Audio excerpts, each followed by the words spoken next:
Hello everyone, myself R. Shivani, belonging to the Department of Food Science and Nutrition. In this video, we are going to see about factors influencing growth of microorganisms in foods. So basically, there are two types of factors which will affect the growth of microorganisms. First factor is intrinsic factors or internal factors, which means they are present inside the food or inherent in the food. On the other hand, we have extrinsic factors. They are external factors, which means they are these factors external to the food that affect microbial growth surrounding the food substances. The first factor in intrinsic factors we have hydrogen ion concentration, that is pH, and moisture content of the food substance, nutrient content of the food substance, antimicrobial structures and biological structure. In other hand, we have extrinsic factor, we have storage temperature of the environment, presence and concentration of gases in the environment, and relative humidity of the environment. So first we will see about intrinsic factors one by one. In hydrogen ion concentration, most bacteria grow best at neutral or weakly alkaline pH, usually between the range of 6.8 to 7.7.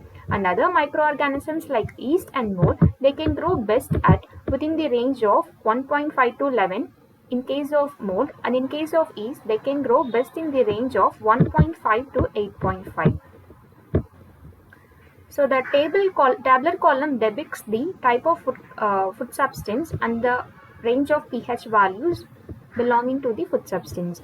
In beef, we have 5.1 to 6.2, and chicken 6.2 to 6.4, and in milk 6.3 to 6.8, cheese 4.9 to 5.9, and fish 6.6 to 6.8, and oyster 4.8 to 6.3, and fruits less than 4.5. Most of the fruits contain less than pH level of about 3.5.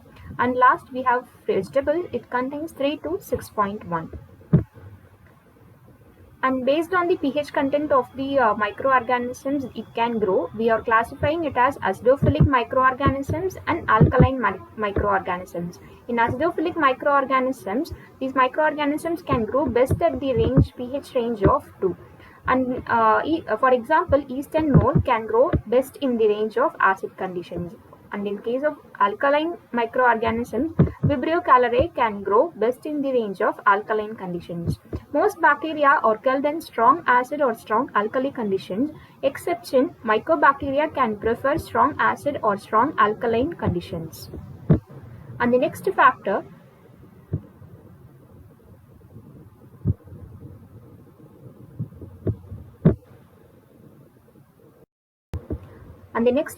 we have is moisture content of the food.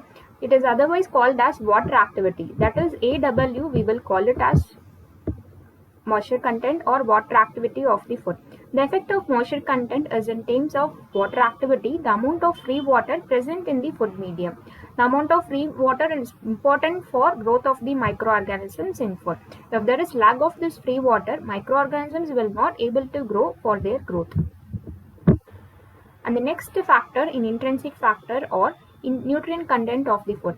So like human beings also, microorganisms also need nutrients and other things for their growth. Microorganisms require proteins, carbohydrates, lipids, water, energy, nitrogen, sulfur, phosphorus compounds, and vitamins and minerals for their growth.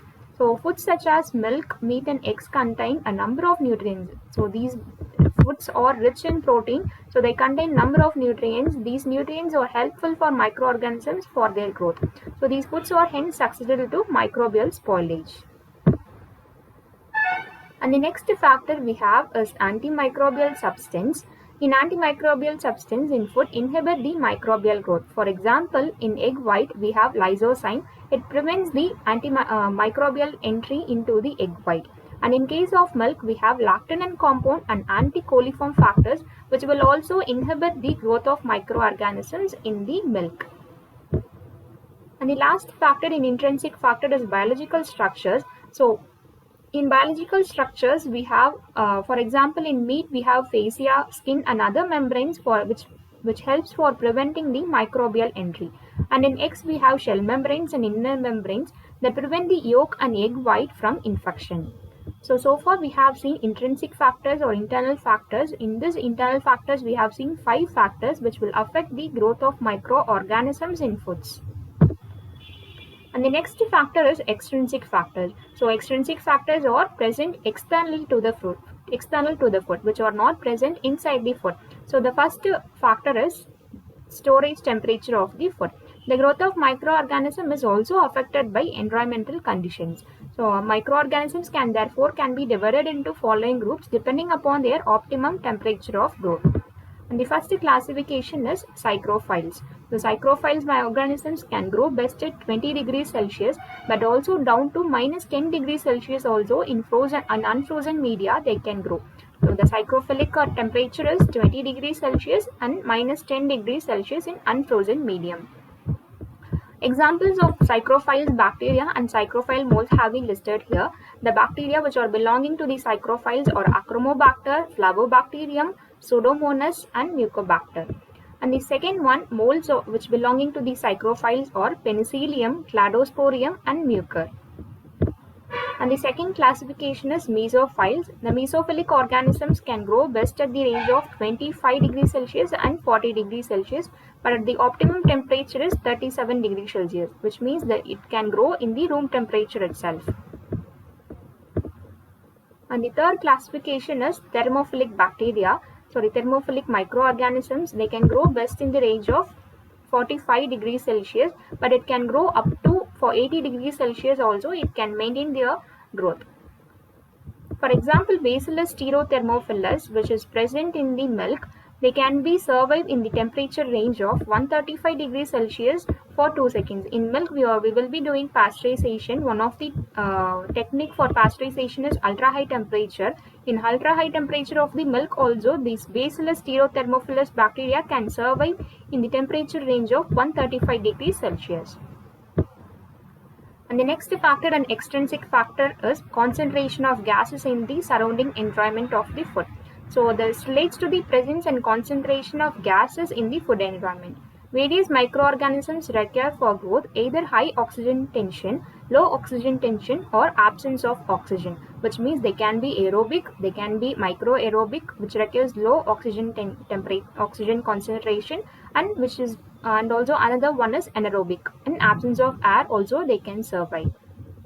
And the another one classification we have is the facultative anaerobes. So based on the type of oxygen requirement, microorganisms is again grouped into 4 categories. First one is aerobes. Aerobes, we all know it is growing in the presence of air. And the second one is microaerophiles. They can grow in presence of air, but in case of limited amount of oxygen itself, they can grow. That is 5% of oxygen is needed for their growth. And the third one is facultative anaerobes. In facultative anaerobes, they can be both. They can be grow in presence of air and also in absence of air. If there is presence of air, they can take up the oxygen and they will grow. If there is absence of oxygen, they can also undergo anaerobic respiration. And the last category is anaerobic microorganisms. This one, they do not require oxygen for their growth, therefore they can grow only in absence of oxygen. For example, Clostridium species, that is Clostridium botulinum, they can grow only in absence of oxygen. And the third factor in extrinsic factors is relative humidity. So the relative humidity is the amount of moisture present in the atmosphere or surrounding food environment. So foods with low water activity placed with high humidity environment take up the water from the surrounding and increase their water activity and get spoiled easily. For example, we are storing the dry grains in a dry environment with high humidity. It will take up the water from the humidity and it will undergo mold spoilage. Thank you.